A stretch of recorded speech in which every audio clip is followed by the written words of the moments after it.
நாடு முழுவதும் உள்ள ஆசிரியர்களுக்கு மடானி புத்தக பற்றுச்சீட்டுகளை வழங்கும் பரிந்துரையை கல்வி அமைச்சு தயாரித்து வருகிறது.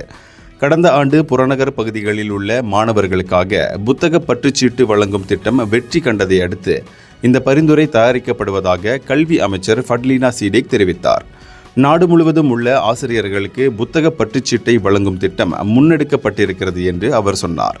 ஆயினும் இந்த பரிந்துரை விரைவில் அமைச்சரவை கூட்டத்தில் முதலில் விவாதிக்கப்படும். இந்த கூட்டத்தின் போது கடந்த ஆண்டு புத்தக பற்றுச்சீட்டு வழங்கும் திட்டம் அடைந்த வெற்றி குறித்து நாங்கள் தரவுகளை முன்வைப்போம் என்று அவர் மேலும் சொன்னார். மலேசியர்கள் இந்த புத்தக பற்றுச்சீட்டை முழுமையாக பயன்படுத்தி இருக்கின்றனர். வாசிக்கும் கலாச்சாரத்திற்கு இது நேரடியான தாக்கத்தையும் ஏற்படுத்தி இருக்கிறது.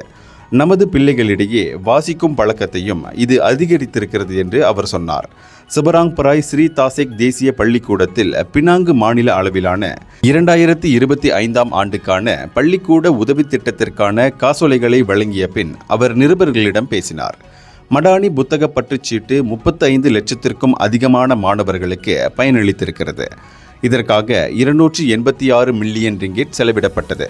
2024 கிட்டத்தட்ட 78 லட்சம் புத்தகங்கள் இந்த பட்டுச்சீட்டுகள் மூலம் பெறப்பட்டிருக்கின்றன.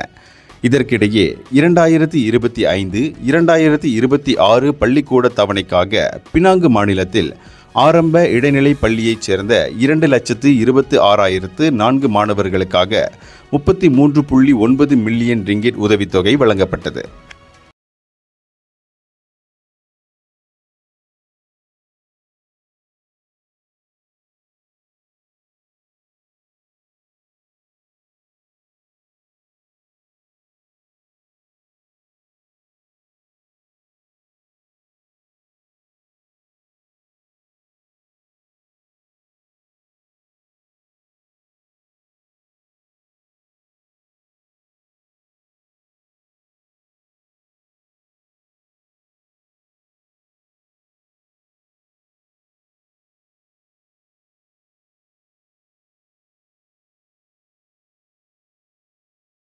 இந்தியர்களின் இதய குரல் மக்களோசை.